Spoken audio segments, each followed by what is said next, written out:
Diego Pavia has finally broken his silence after being cut by the Baltimore Ravens, and he's opening up about the moment his NFL dream came crashing down. From the shocking release to what he says happened behind the scenes, there's a lot more to this story. Let me break it down. Let's start with the moment itself. The Baltimore Ravens waived quarterback Diego Pavia on Thursday, just a day before rookies were to report to training camp. 6 days. That's how close he was to putting on pads with Baltimore. Unfortunately, his luck hadn't carried into training camp. With just 6 days before the Ravens opened training camp, NFL insider Ian Rappaport reported that Pavia had been waived. Rappaport didn't sugarcoat it either. He put it plainly on his account. The Ravens have waived former Vanderbilt star QB Diego Pavia prior to training camp. Here's the part that stings. This wasn't really about him at all, at least not on paper. The Ravens waived him to make room for veteran center Ethan Pocic. Baltimore agreed to a 1-year contract with Pocic worth up to $4.5 million.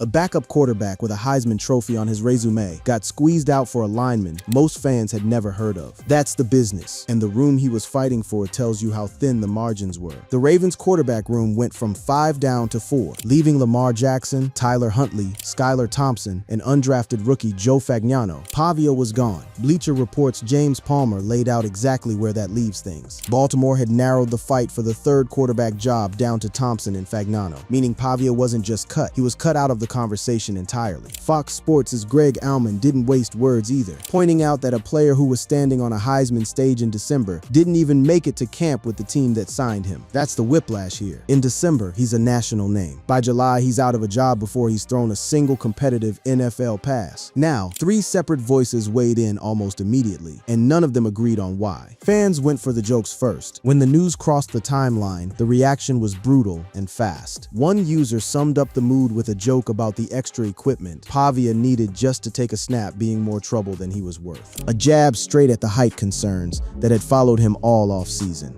Then came the analysts. Former NFL quarterback Robert Griffin III didn't let the height conversation dominate the story. On his podcast, he pointed the finger somewhere else entirely, saying Pavia's actions after the Heisman ceremony and allegedly before the NFL draft hurt his draft stock more than his height. He followed it with a version of hope, saying he wanted Pavia to stay true to the grind and learn from it. And then there's the third reaction. The Ravens' own coach weeks earlier, setting the tone that would define Pavia's entire tryout. Jesse Minter had told him from day one it was on him to prove it. As Minter put it back at minicamp, now he's in the door, and it's like, show us what you can do. Pavia didn't show enough. Not to Minter. Not in 83 days. Let's sit with that number for a second. After signing the Heisman Trophy runner-up as an undrafted free agent on May 1, the Ravens waived him 83 days later, 1 day before rookies were set to report to training camp. 83 days. That's the entire window Pavia got to convert a Heisman runner-up finish into an NFL roster spot. And it wasn't for lack of history. The man who'd broken records at Vanderbilt just months earlier was suddenly a name on a waiver wire. What makes this cut sting even more is the rarity of it. Pavia was the first Heisman Trophy finalist quarterback to go undrafted since Northern Illinois' Jordan Lynch in 2014, and the first Heisman Trophy runner-up quarterback to go undrafted since Iowa's Brad Banks in 2003. Think about that. 2 decades of Heisman finalists getting drafted somewhere, and Pavia broke that streak by going unpicked entirely. Getting an undrafted free agent contract with the Ravens was already the consolation prize. Getting cut from that consolation prize, before camp even opened, is the part nobody saw coming back in April. Because back in April, this felt like a feel-good story. The Ravens signed the 24-year-old as an undrafted rookie after he became the first Heisman Trophy finalist to go undrafted in 12 years. The idea was simple. A scrappy, undersized winner gets a look behind 2 proven NFL arms, and maybe he claws his way onto a practice squad. Instead, in less than 3 months, that door closed completely. So now the obvious question hangs over everything.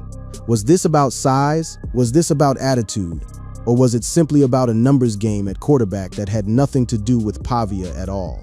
To understand how we got here, you have to go back further than April. You have to go back to where Diego Pavia actually came from, because the story of how he got to Baltimore in the first place is just as wild as how he left it. Diego Pavia didn't walk some clean, straight path to a Heisman stage. He clawed his way there. Pavia started his career at the New Mexico Military Institute, before transferring to the New Mexico State Aggies, and finally to Vanderbilt. where he became a household name after elevating the Commodores to a win against then #1 ranked Alabama Crimson Tide in 2024. Let that sink in. This is a guy who began his college career at a military junior college, not a top 25 program, not a Power 4 school. He worked his way up 2 levels before he ever set foot on an SEC field. And when he got to Vanderbilt, the program wasn't exactly a launching pad. Pavia reached national prominence in 2024 when he led the Commodores on a historic upset over the #1 ranked Alabama Crimson Tide. And the team went on to finish 7-6, their first winning season in a decade. A team that hadn't had a winning record in 10 years suddenly had one of the biggest upsets in the sport on its resume, and Pavia was the one driving it. Then came 2025, the year that turned him into a national name. 2025 was his masterpiece year. Pavia went 10-3 as a starter, leading Vanderbilt to their first ever 10-win season and first top 15 ranking since 1948, throwing for 3,539 yards with an SEC-leading 29 touchdown passes and another 10 rushing touchdowns, before finishing second in the Heisman Trophy voting, losing out to Indiana QB Fernando Mendoza. Break down what that means for a program like Vanderbilt. First top 15 ranking since 1948. Not since the last decade, not since the last generation, since 1948. That's the level of program transformation we're talking about, and Pavia was the engine behind it. The stats back up just how dominant that season was on a national scale. He ranked second in college football in total yards per game at 338.5, and tied for third in the sport in total touchdowns with 39. While his 119 career total touchdowns and 88 career passing touchdowns both led college football since 2022. Not just a good season, a historically productive one stacked up against every quarterback in the country over a multi-year stretch. The hardware followed. After throwing 29 touchdown passes and rushing for 10 more, Pavia was named first-team All-American and SEC Offensive Player of the Year, and won the Johnny Unitas Golden Arm Award as the best upperclassman quarterback in college football. First-team All-American, Conference Player of the Year, a national award named after one of the greatest quarterbacks to ever play the position. This was not a compiler. This was not a system product padding stats behind a great offensive line. This was a guy carrying a program that hadn't won consistently in decades and turning it into a top 15 team. But even with all of that, the Alabama upset, the 10-win season, the Golden Arm Award, the Heisman stage, scouts had one persistent nagging question they kept coming back to. It wasn't about his arm. It wasn't about his instincts. It was about his frame. His 5'10" stature was a major question among scouts on whether Pavia could transfer that success to the NFL. That's the sentence that follows him through every single article written about his career from the moment scouts started grading him. Every accolade, every record, every statement performance got the same asterisk attached. Yeah, but can that translate at his size? And that's really the fork in the road here. Two completely different stories were happening about Diego Pavia at the exact same time. One story was about production, a winner who kept elevating every team he touched, from a military institute to a mid-major to the SEC. The other story was about measurements, a tape measure that scouts couldn't get past, no matter how many games he won.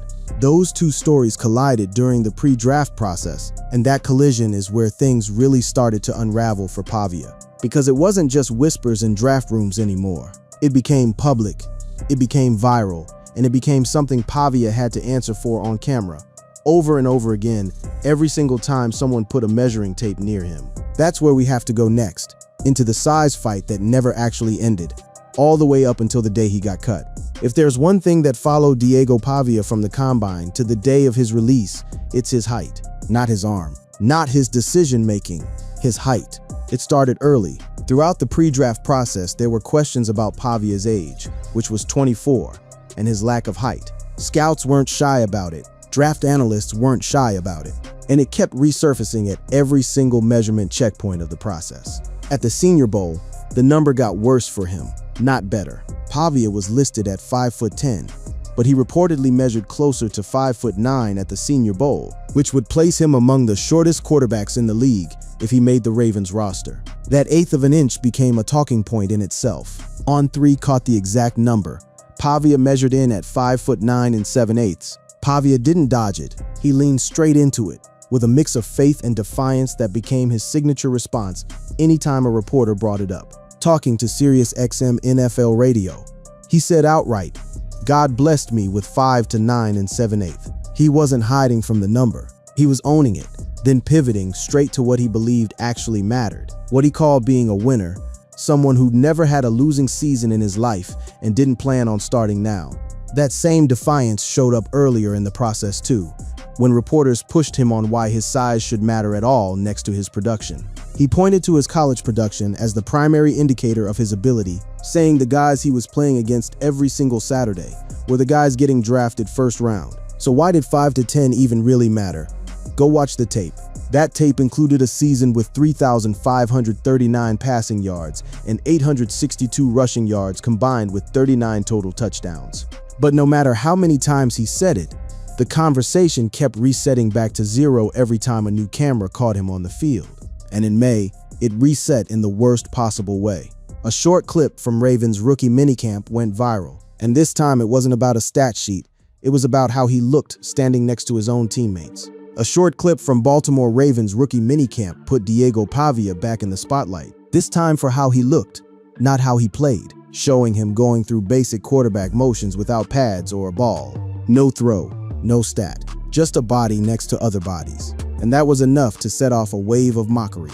Comments focused on his height and frame, with one widely shared reaction reading, "Built like a fullback, LOL. A quarterback with a Heisman finish, being compared to the position that blocks for the quarterback." That's the kind of joke that spreads fast, and it did. Then came the footage that really lit fans up. Pavia under center, next to his own center, and the size gap was impossible to ignore. He stands significantly smaller than the center in the footage, with one fan posting, "He's taking under center snaps at chest level. This is incredible." Another fan piled on with a jab about him needing to go on his tiptoes just to get the snap from under center. Chest level, tiptoes, fullback jokes. This wasn't subtle criticism anymore. This was the internet deciding snap by snap that Pavia looked out of place standing in an NFL huddle, regardless of what his college numbers said. And it wasn't just strangers online throwing jabs about his frame. It followed him into locker rooms and interview rooms all off-season. The same joke in a dozen different forms. Everyone circling back to the same punchline about his size, no matter how many times he answered it with his record. Complex picked up on the pattern too, noting that Pavia had addressed the size conversation before, pointing to his college production as the primary indicator of his ability. He kept giving the same answer. The conversation kept asking the same question anyway. And here's the cruel irony in all of it. The Ravens coaching staff never publicly used his height as the reason for anything. Jesse Minter's message to him was always about opportunity, about showing what he could do. But the fans, the draft analysts, the viral clips, they'd already made up their minds about Pavia's ceiling before he ever took a real training camp rep. By the time the actual roster cut came, the height conversation had been running for months, non-stop, loud enough that it became the lens through which almost every story about him got filtered. But height wasn't the only story chasing Pavia into that quarterback room. There was another storyline running in parallel, one that had nothing to do with his frame and everything to do with a single post he made in December. One that would end up being cited as a bigger factor in his draft slide than any tape measure ever was. Rewind to Heisman weekend in December. Diego Pavia was standing in New York, a finalist for college football's most famous individual award, about to find out if all those records at Vanderbilt were enough. They weren't. Not quite. After finishing second to Fernando Mendoza in Heisman Trophy voting, Pavia captioned a photograph on Instagram. Expletive, all the voters alongside a thumbs down. Fernando Mendoza took home the trophy. Pavia took to Instagram, and it went about as badly as you'd expect for a guy trying to build his draft profile in the exact same news cycle. The full post was worse than the headline version. He reposted an image from comedian Theo Von on Instagram showing himself with family and friends on the red carpet, with the caption, "F all the voters, but family for life," with a thumbs down emoji. There's a version of that post that reads like a guy venting to his inner circle. There's another version, the one that actually went out to the public, that reads like a guy attacking the very voters who just elevated him to a national stage in the first place. The backlash came fast. Although he later apologized for the outburst, Pavia was widely criticized by fans and analysts. This wasn't a quiet news cycle either. It was Heisman weekend, The biggest media spotlight college football offers a single player all year, and Pavia had just handed the internet a controversy to run with instead of a coronation. To his credit, he didn't let it sit for long. Within 24 hours, Pavia posted an apology on his official X account, writing, "To be so close to my dream and come up short was painful." He went further than just a one-liner too, adding that he hadn't handled those emotions well and hadn't represented himself the way he wanted to, saying he had much love and respect for the Heisman voters and the process, and apologizing for being disrespectful. That should have been the end of it. A bad night, a fast apology, move on to the draft. Except it didn't stay contained to social media. It became a talking point that analysts would keep bringing up months later, including in the exact conversation about why he went undrafted in the first place, and eventually why the Ravens moved on from him entirely. That's where Robert Griffin III's comments become the centerpiece of this whole section.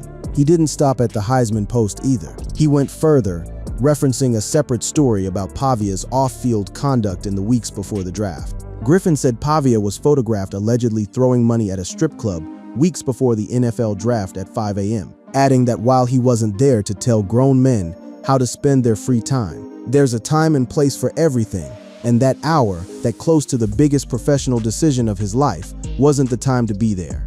Griffin's larger point was that this pattern, not the tape measure, not the eighth of an inch at the Senior Bowl, was what actually cost Pavia real draft position. He said it directly. Pavia's actions after the Heisman ceremony and allegedly before the NFL draft hurt his draft stock more than his height. Think about how significant that claim is. This is a former NFL starting quarterback, someone who's lived through the scouting process himself, saying the tape measure everyone obsessed over publicly wasn't actually the deciding factor behind closed doors. The Instagram post, the reported story about his conduct before the draft. Those were the things NFL front officers were actually weighing when they let a Heisman runner-up walk out of the draft completely unselected. And that's the split-screen version of Diego Pavia that existed all off-season. In public, the conversation was almost entirely about his frame, the fullback jokes, the tiptoe jokes, the chest-level snap jokes. Behind the scenes, according to at least one former NFL quarterback with real insight into how these rooms work, the bigger red flag on his file wasn't his size at all. It was his temperament, his decision-making, and how he handled pressure the moment things didn't go his way. Both of those threads, the size questions and the character questions, followed him into Baltimore's building. Both of them were still being talked about the day he got cut. And when the news came down that the Ravens had moved on from him, Pavia didn't get to just quietly disappear into free agency. He had to respond to both storylines at once, in public, with his career suddenly hanging in the balance. That response, the one everybody's been waiting on since the moment his name hit the waiver wire, is where this story ends up. So here's where things stand the moment the news actually landed. Diego Pavia, a guy who 10 months earlier stood on a Heisman stage in Manhattan, was suddenly a free agent again, cut before he ever got a real training camp rep with Baltimore. The reactions rolled in from every direction almost instantly, and each one added a different layer to the story. Robert Griffin III's message doubled as advice as much as criticism, closing with the hope that Pavia stays true to the grind and learns from his mistakes to prove he's an NFL quarterback. Fans kept the jokes running about his size on the way out the door, the same tone that had chased him since that viral minicamp clip back in May. And reporters like Greg Auman framed the cut for what it actually was in football terms. A Heisman runner-up who couldn't even make it to camp with the team that took a flyer on him.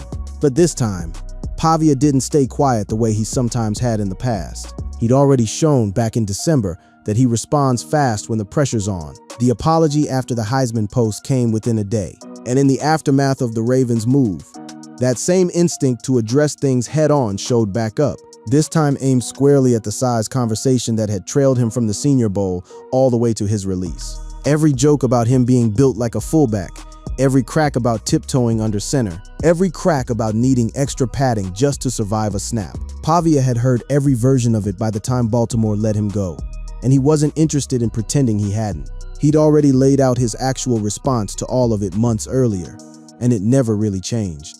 Faith mixed with defiance.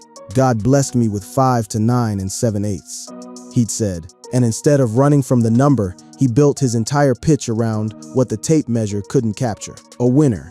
Someone who'd never had a losing season in his life. That mentality is exactly what carried him from a military junior college to New Mexico State, to an SEC program that hadn't sniffed a winning season in a decade, all the way to a Heisman stage. And it's the same mentality that shaped how he responded the moment Baltimore's decision became public. Not by disappearing, but by leaning right back into the underdog framing that had defined every step of his college career. That instinct wasn't new. Months earlier on the Pivot podcast, sitting down before any of this cut business happened, Pavia had already described exactly how he saw himself in this fight. He said he felt like no one believed in him, and that was his approach. He had the underdog mentality, and that's what he'd have all his life. Every scouting report questioning his size, every viral clip mocking his frame, every draft slide that ended in him going unselected, all of it just fed the exact narrative he'd been building about himself since junior college. He wasn't supposed to be here in the first place, by his own telling. Getting cut by Baltimore didn't break that story. It extended it. So what happens now? The football path isn't dead, even if Baltimore is closed. Pavia is subject to waivers, meaning another team could pick him up to compete in training camp, and if he passes through waivers, he'll be eligible to sign elsewhere as a free agent. CBS Sports floated a landing spot that makes sense given the state of that roster. The New York Jets have one of the worst quarterback rooms in the entire NFL. And a proven winner with SEC production on his resume is exactly the kind of low-risk flyer a desperate quarterback room takes a look at in late July. There's also a version of this where Pavia's path goes north instead of staying in the NFL, with a chance to catch on with a CFL team that might have a quarterback need as a result of an injury. And if none of that materializes, there's a whole second act already sitting there waiting for him, one that has nothing to do with a roster spot at all. If Pavia is unable to find a football landing spot for the fall, he could quickly navigate into the world of podcasting and social media. Given his big personality, sizable Instagram following of 112,000, and relationships with comedian Theo Von and others in the entertainment industry, which could add up to a comfortable post-football life if he feels his playing days are over. That's the strange position Diego Pavia finds himself in right now.